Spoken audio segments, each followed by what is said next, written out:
Aamir search institute and quantum academy के हर section में exceptional results उन्हीं के बच्चों की जबानी सुनिए। I am Insha Hussain Ahmed. I am Bektuba Abrar. I'm Ansari Mohammad Faiz. I'm Aslan Khan. I'm Rudra Patil. I'm Mohammad Ayan. I scored 604 in NEET, 99.39 percentile in MST CT, and 91.33 percentage in HSC. My MST CT score is 99.68 percentile, and I stood first in MULA. My NEET score is 563.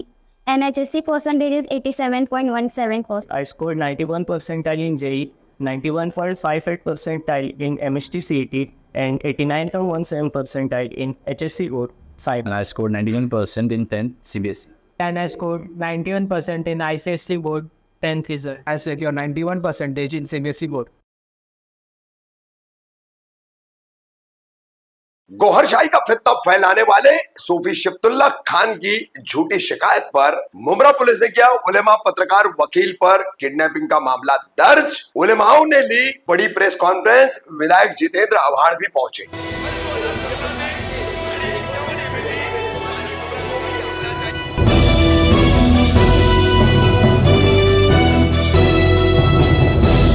Rafiq Kamdar Hindustani reporter में आपका स्वागत है। पूरी दुनिया में फैला हुआ गौहरशाही का फितना मुमरा का उस में किस तरह से फैल रहा था, इसका खुलासा करने वाली, जानकारी देने वाली तमाम खबरें हमने आपको दिखाई। अब इसमें एक नया चौंकाने वाला मोड़ आया है, क्योंकि अपनी आदत के मुताबिक मुमरा पुलिस ने इस मामले में हिंदुस्तानी रिपोर्टर पत्रकार रफीक कामदार, उलेमा मौलाना साद, इमाम मोहम्मद अहमद मुल्तानी, एडवोकेट कबीर चौधरी और अन्य 3 व्यक्ति, ऐसे कुल 7 लोगों के खिलाफ शिफ्तुल्लाह खान की शिकायत पर किडनैपिंग का मामला दर्ज किया है। मारपीट और किडनैपिंग। अब क्या पूरा मामला है ये आप सभी के सामने हमने रखा ही है। किस तरह से हमने यहां से पहुंच करके पूर्व नगर सेवक जफर नोमानी के कार्यालय में, जहां पर शिफ्तुल्लाह से उलमा बात कर रहे थे, लोग बात कर रहे थे, वहां पहुंचकर हमने खबर बनाई। वो सबसे पहली खबर हमने दिखाई, मगर उसके बावजूद एक झूठा मामला दर्ज कर हमारा टाइम टेबल वहां जाने का, कवरेज करने का, सब कुछ का ध्यान में न लेते हुए पुलिस ने इसमें हमारा भी नाम जोड़ दिया। बहरहाल अब उलमा हजरात से भी हमारी बात हुई, एडवोकेट कबीर चौधरी से भी बात हुई। जो कुछ भी है तो वहां पर जो है सोसाइटी के लोगों से बात करके बताया जाता है कि इनसे बात करके इन्हें बुलाया गया, नीचे बैठाया गया, वहां उनसे बातचीत की गई और उसके बाद फिर पुलिस आई है और पुलिस के साथ में इनको लेकर पुलिस स्टेशन गए हैं। तो ये पूरा मामला होने के बावजूद किस तरह से पुलिस ने ये एफआईआर दर्ज कर दिया। अब इसके खिलाफ फिर उलेमा हजरात ने डायमंड हॉल में एक प्रेस कॉन्फ्रेंस ली। उस प्रेस कॉन्फ्रेंस में अपना पक्ष रखा गया, अपनी बातें रखी गई और पुलिस के इस एक तरफा रवैये से आहत उलेमाओं ने क्या घोषणा की वो हम आपको दिखाएंगे। साथ ही यहां पहुंचे थे विधायक जितेंद्र आव्हाड, उन्होंने भी क्या कहा वो भी हम आपको दिखाएंगे। आपको बता दें कि तमाम उलेमा हजरात ने ऐलान कर दिया है आने वाला जुमा 28 फरवरी का जो आखिरी दिन है और फिर उसके बाद रमजान शुरू होने वाला है, तो पुलिस की इस फर्जी कहानी के तहत एफआईआर करने की कार्रवाई के खिलाफ एक बड़ा एहतजाज मुमरा पुलिस के खिलाफ होगा। जुमा नमाज बाद ये होगा और निश्चित तौर पर नहीं कह रहा हूं, लेकिन दारुल फलाह मस्जिद से इसकी शुरुआत हो सकती है। ये आपको और भी मैसेज जल्द ही आज ही के दिन में मिल जाएगा कि जुमा को कहां से ये एहतजाज शुरू होगा। अब पूरा प्रेस कॉन्फ्रेंस का एक हिस्सा दिखा रहे हैं आपको, जिसमें विधायक जितेंद्र आव्हाड क्या कह रहे हैं उनकी बात दिखाते हुए फिर हाफिज लुकमान साहब, मौलाना साद साहब ने और उससे उसी दौरान कमर खान, उन्होंने क्या कहा इस पूरे मामले को लेकर सुनिए और जुमा की तैयारी कीजिए। मौजूद सभी आलिम मौलाना, कल परसों से ये बातें आ रही थी कि किसी शख्स ने कुरान के कुछ लफ्ज को बदल दिया। मुझे तो दीन के मामले में इतना मालूम नहीं और दीन के मामले में कभी जाता नहीं। ये पहली बार है कि दीन के लोग जमा है और मैं यहाँ आया। लेकिन मैं जहाँ तक खबर रखता हूँ, जहाँ तक मेरी पढ़ाई है, Muhammad is the last messenger of God. और दूसरी चीज, कुरान एक ऐसी किताब है, मेरे लफ्जों में कहीं छोटा ऊपर नीचे हो गया तो माफ कर देना, नहीं तो उसके ऊपर एक नया बवाल करने वाले इस शहर में कम नहीं है। The only religious book where words have not been changed यानी कुरान जैसा आया है वैसा ही आज तक है, इसमें एक लफ्ज भी इधर उधर नहीं हुआ। तो एक लफ्ज भी इधर उधर करने का अधिकार किसी माइका लाल को नहीं है। पुलिस ने इसकी जानकारी रखनी चाहिए थी, क्योंकि ये मामला सिर्फ यहां तक नहीं रुकने वाला है, ये फैलेगा। क्योंकि हम जानते हैं हमारे बच्चे जज्बाती हैं और नबी के शान में गुस्ताखी कोई माफ नहीं करेगा। तो इसलिए जिन्होंने ये कदम उठाया कि उस आदमी को पुलिस के हवाले कर दिया, उन्होंने तो समाज पे एहसान किया, वरना वो तो पीट जाता, मर जाता। क्या बंबई में ऐसे हद से कम हुए क्या? जो मुंबई का इतिहास जानते हैं उनको मालूम नहीं क्या क्या क्या हुआ है मुंबई के रास्ते पे। ये पुलिस जिनको शहर के मानसिकता की मालूमात नहीं है, उन्होंने जरा कदम आस्ते रखने चाहिए। किसी ने केस हाथ में दे दिया इसका मतलब आप एफआईआर करो, ऐसा नहीं होता है। ये नहीं आएंगे हमारे वकील साहब चौधरी कबीर, उसको बोला ये जरा इंस्पेक्टर है, उसको ललिता कुमारी की केस पेश कर देना, और ललिता कुमारी में जो जो जजमेंट में जो जो लिखा है पढ़ लेना। कि किसी ने नाम दे दिया इसके मतलब वो गुनहगार नहीं होता है। अगर आपको शक है तो तहकीकात करो और फिर एफआईआर रजिस्टर करो। आजकल ये तो मुंब्रा पुलिस स्टेशन में ऐसा हो गया है, ये गया तो आला वो आया, हमको कंप्लेंट दी, हमने कर दी, अरे वाह वाह। अरे किसी की जिंदगी तबाह हो जाती है, किसी की जिंदगी तबाह हो जाती है। आप तो केस ले लेते हो, बाकी वो बाद में जो रोता है उसका माँ बाप, उसका क्या करेंगे? ये भी केस में यही हुआ। जो मूल गुनहगार है, जिन्होंने नबी के शान में गुस्ताखी की और सबसे बड़ी बात है कुरान बदलने की कोशिश की, वो तो दुनिया में मार खाएगा। तो सिर्फ भारत में थोड़ी है, कुरान क्या अकेले मुमरा में है क्या? और ये कौन है जो खुदा से ऊपर समझता है खुद को? तो ये तो फितना पैदा करने के लिए आया है।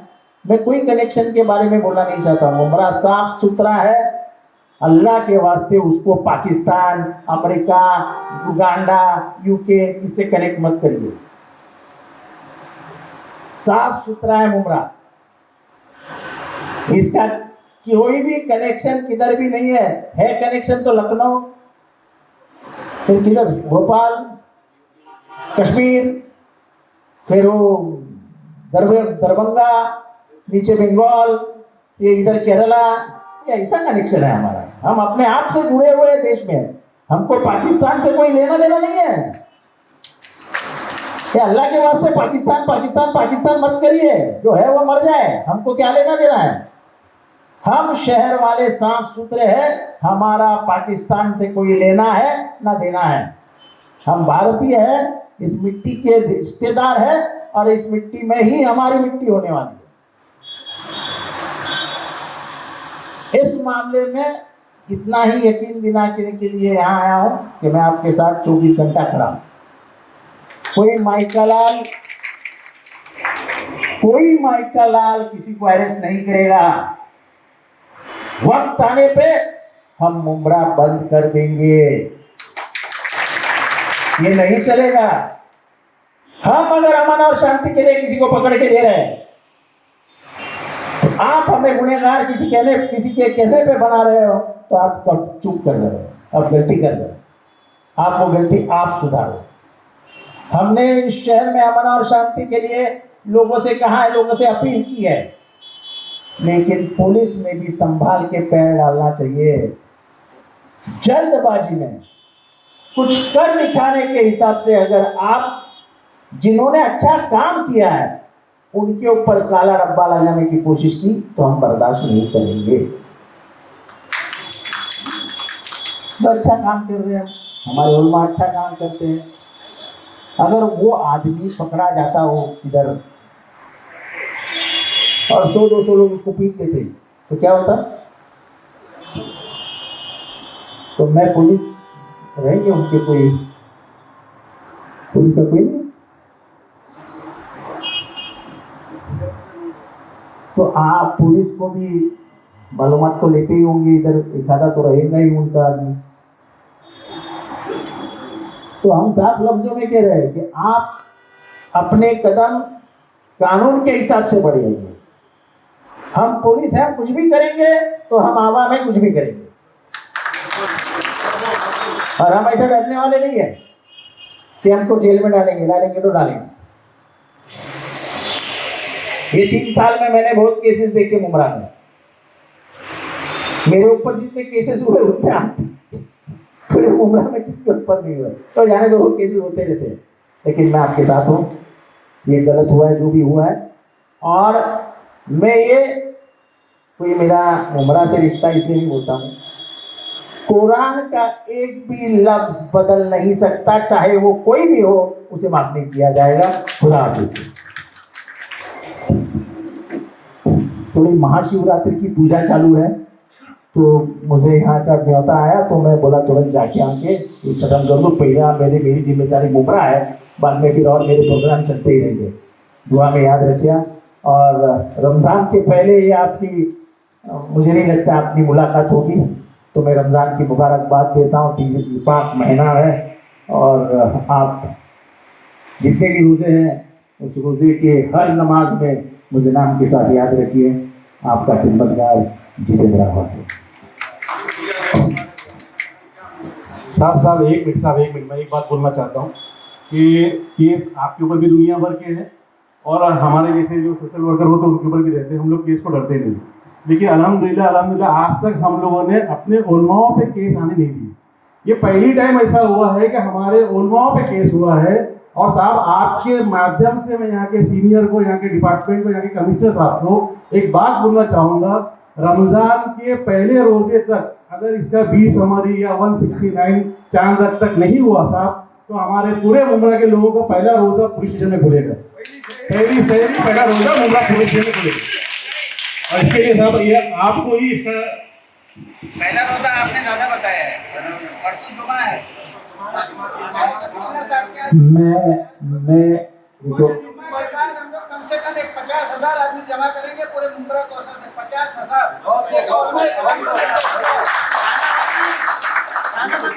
पूरा हम 50,000। अगर ये कल का ये मसला नहीं हुआ, हल करके देते हैं। कल अब तक हम झूठा अपराध दर्ज करने वाले पुलिस ऑफिसर को सस्पेंड किया जाए, बगैर इंक्वायरी के एफआईआर दर्ज किया है एक पत्रकार पर और हमारी चैनल पर, उसको सस्पेंड करो, यहाँ से हटाओ, खदेड़ो पुलिस स्टेशन जी। मैं एक बात कहना चाहता हूँ, यही पुलिस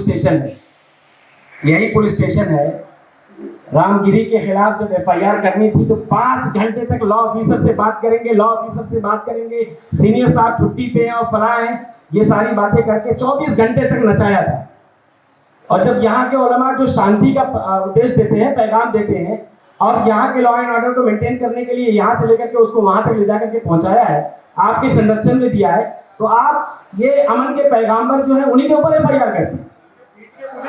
तो ठीक है, अगर इस तरीके का मसला होता है, आप कैमरा घुमाइए, ये पूरे मस्जिद के अइम्मा हज़रात हैं, ये पूरे शहर के मस्जिदों के अइम्मा हाथ उठा करके बताएं आप, अगर पुलिस स्टेशन में 24 घंटे के अंदर ये मसला फॉल्स केस के तहत अगर ये खत्म नहीं किया गया, तो सर इसको मुमरा को जुमा की नमाज के बाद रोडों पर लाखों की तादाद में लोगों को जमा करने से कोई मायका नहीं हो सकता। इसलिए जैसे नबी की शान में तौहीन बर्दाश्त नहीं की जा सकती है, शरीयत में भी मुदाखलत किसी किस्म की बर्दाश्त नहीं की जा सकती है।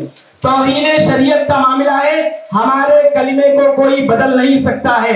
मैं उसका एग्जाम्पल कल पुलिस स्टेशन में सीरियस बिल्कुल दे करके आया हूँ दौरे साहब के सामने, लेकिन दौरे साहब ने सीरियसनेस को उसको समझा नहीं। मैंने कहा था साहब, आपकी गीता हो, आपके महाभारत हो, उसकी किसी लाइन के साथ अगर मैं छेड़छाड़ कर दूं, आपको कैसा लगेगा, या आपके धर्मगुरु उसको कितना सीरियस लेंगे, आप बता दीजिए। ये लॉ एंड ऑर्डर का सीरियस मसला है। अगर डिपार्टमेंट को ये लगता है कि ये सीरियस नहीं है, तो आप जुमा तक इंतजार कीजिए।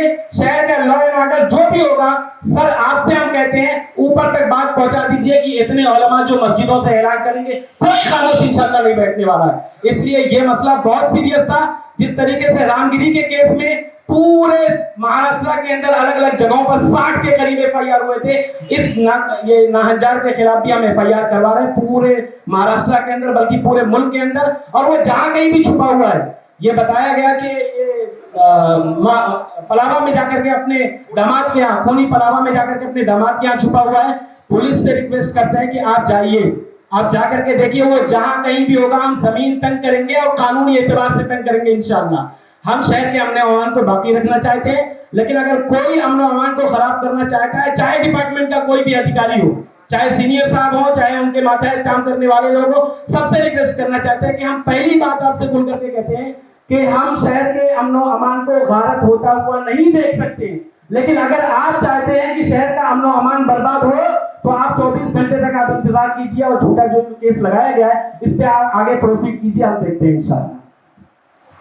मैं सिर्फ आपसे इतना ही कहूँगा